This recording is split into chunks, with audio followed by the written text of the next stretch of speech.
aconteciam aqui, usando a info, telefone, digitação aqui do Conselho, quando necessário, sem nenhum recurso financeiro e, como Tânia falou, sem nenhum funcionário disponibilizado para as ações do Conselho. Agora, é interessante, não foram todos os estados que implantaram o Conselho da Comunidade, né? São poucos. O Rio é um dos pioneiros na implantação do Conselho, né? Porque o Conselho é montado por comarca, né? No caso desse que nós estamos comentando é da comarca da cidade do Rio de Janeiro. Depois foi instalado na comarca de Campos também. Niterói chegou a instalar?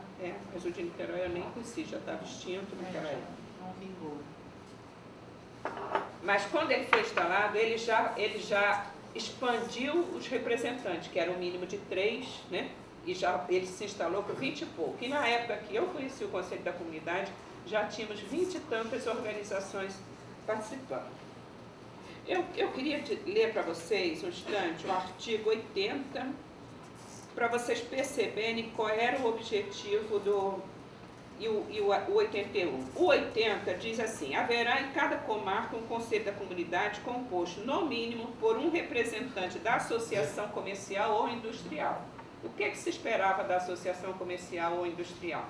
A possibilidade de uma ajuda, né, de materiais para as ações que viessem a desempenhar nas visitas aos presídios. Um advogado indicado pela OAB e um assistente social escolhido pela delegacia representativa dessa categoria.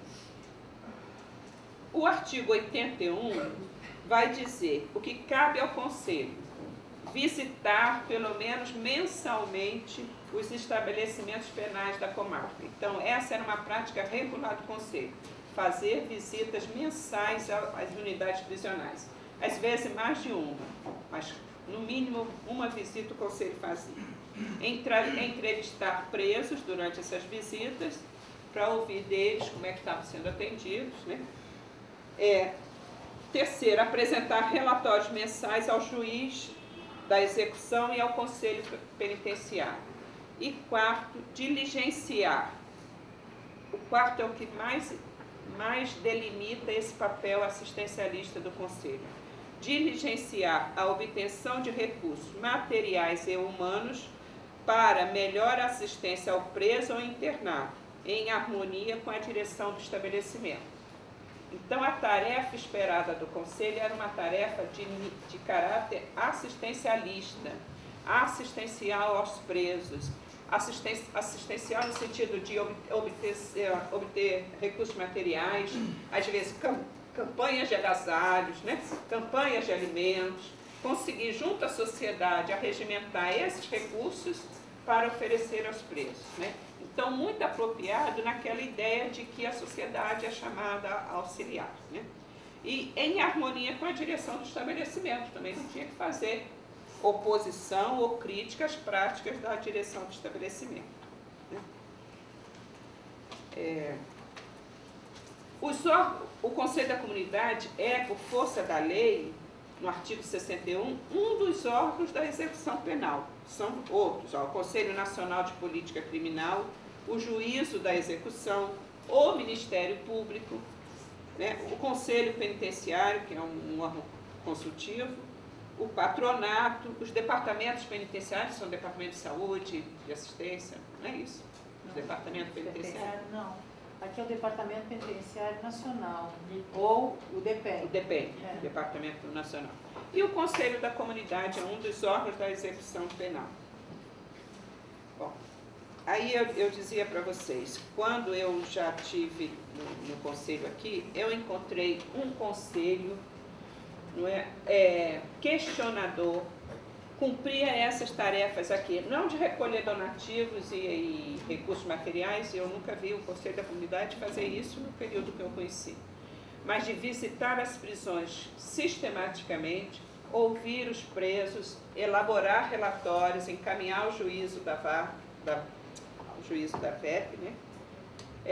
Pedindo providências, né?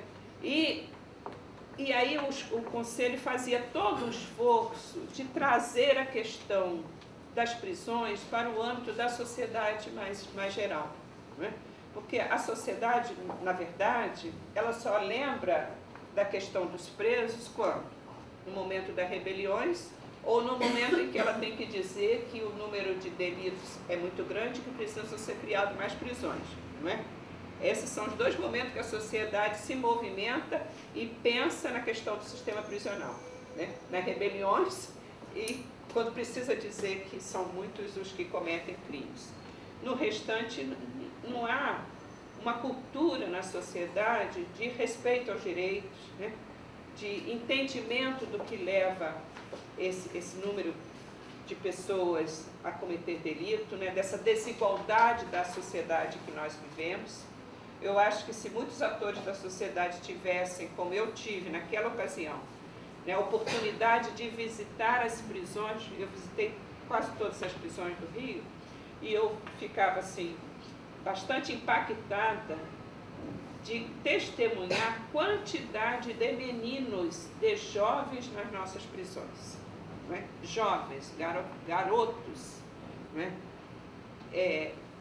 E eu saía das prisões, né, impactada, como eu acho que vocês viveram e ainda vivem, porque eu acho que cada vez é um número muito grande de jovens, isso é verdadeiro, não é? O número de jovens nas unidades prisionais. Né? E aí questionando, mais ou menos, né? Que país é esse do perfil da unidade? E eu ficava muito preocupada com isso, né, de ver tantas jovens, né, em idade produtiva, em idade de sonhos, de esperanças, recolhidos nas prisões. Né? E todos estendendo a mão para os membros do Conselho da Comunidade, com um papelzinho amarrotado na mão. Olha, vê lá fora a minha situação, porque eu já devo estar em condições de liberdade, porque o defensor não me escuta, por todos eles. Gente, é uma coisa impactante demais. Né? E por isso eu gostei de viver aquela experiência nesse conselho, porque realmente todos os membros eram pessoas indignadas com essa situação, não é? E críticos a esses sistemas e críticos ao atendimento oferecido. Nós tínhamos, não sei se interessa a vocês, porque se interessa a vocês saber um pouco quem estava aqui, né? A OAB estava, o nosso conselho, o Conselho de Psicologia, a Associação Comercial estava com um senhor bastante idoso que dormia todas as sessões. Impressionante aquele senhor, com uma idade muito avançada. E nós fazíamos a rodinha do conselho e ele dormia o tempo todo. Não sei o que aconteceu com aquela pessoa. A Justiça Global, né? O Grupo Tortura Nunca Mais, olha os membros que faziam parte. A CNBB, a própria Arquidiocese, a Pastoral Carcerária. A CNBB estava com o Padre André, não sei se pelo nome vocês conhecem. Ele hoje é do Conselho Penitenciário. A Pastoral Carcerária estava com uma pessoa de nome Vera, que era uma das coordenadoras da pastoral. Estava a Pastoral Carcerária da Igreja Metodista. A UERJ estava, outras faculdades estavam no nome, mas não tinham muita presença. A Universidade Cândido Mendes estava, que tinha um núcleo, né, de estudo da questão da política criminal. O movimento de assistência aos encarcerados, que era um movimento oriundo de ex-presidiários, o seu Assir, era do seu época, né? O senhor também. Viva Rio, Instituto Nós, Comissão de Direitos Humanos da Alerj, Movimento Populares de Favela, Coletivo de Lésbica entrou um pouco mais recentemente, né? Então era um grupo de pessoas bastante atuante e a Defensoria Pública e o Ministério Público. As visitas às unidades prisionais eram feitas nos carros, nas vans da Defensoria Pública. Pelo fato de não existir uma infraestrutura para o funcionamento do Conselho, o Conselho recorria todo mês com ofício pedindo a cessão do transporte, que era uma van, íamos todos na van da Defensoria Pública. Então, essa parceria do Conselho com a Defensoria e com o Ministério Público foi muito produtiva e fortaleceu muito o movimento, né? Saíram matérias na imprensa, denunciando maus tratos, né? Pedindo. E aí, quando saía matéria na imprensa, o juiz da VEP, o secretário de Assuntos Penitenciários, ficava em rebuliço, né? Chamava o Conselho da Comunidade, mas por que a matéria foi para a imprensa?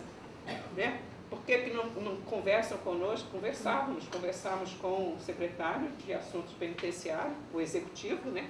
A secretaria responsável pelo sistema, e procurávamos conversar com a vara de execuções penais. Nem sempre, né, as providências eram tomadas em tempo hábil. Quando a coisa estourava e ia para a imprensa, aí o Conselho da Comunidade era repreendido, era chamado, né? Era colocado como rebelde, subversivo. O Conselho da Comunidade tem interesses políticos por trás, sabe? Uma série de acusações eram feitas ao Conselho, né? Até que a crise que se estabeleceu entre o Conselho e a VEP foi bastante forte, e aí foi feito um manifesto coletivo apresentar. O juiz chegou a dizer que não encontrava lá na Justiça o ato de criação do Conselho, aquele ato de 92, que estava totalmente formalizado, né? E ele não encontrava. Nós tivemos que apresentar ao juiz daquele momento, né? Porque ele questionava como que essas entidades compõem o Conselho, né? Como? Então não existe nada aqui na Justiça que comprove que o Conselho tem esses componentes, né? E aí saímos coletivamente. Ele disse que ele não admitiria crítica, e nesse movimento coletivo o CRES também se afastou. Mas ele deu posse a um conselho de outro perfil, né? No início de 2005. Então, a história que eu participei mais efetivamente, tem alguma coisa que eu queria dizer para vocês, que o Conselho era bastante respeitado entre os presos, né? Porque os presos, eles sabem, eles desconfiam muito de quem chega nas unidades da prisão, né? Mas o Conselho da Comunidade, eles confiavam bastante, eles tinham muitas esperanças neste Conselho, no sentido de que fosse dada voz, né, e fosse dada visibilidade para as dificuldades que eles apontavam. Eu também achava isso interessante. Muitas das vezes, o Conselho da Comunidade, quando estava visitando a unidade prisional, ele estava acompanhado por um agente penitenciário, né? Mas em algumas ocasiões os presos davam um jeitinho de se esconderem num cantinho, às vezes levantarem a roupa, mostrarem que tinham sofrido espancamento, né? Marcas no corpo de que tinham sofrido espancamento. Quer dizer, eles se sentiam confiantes de mostrar a realidade que eles vivenciavam para os membros do Conselho.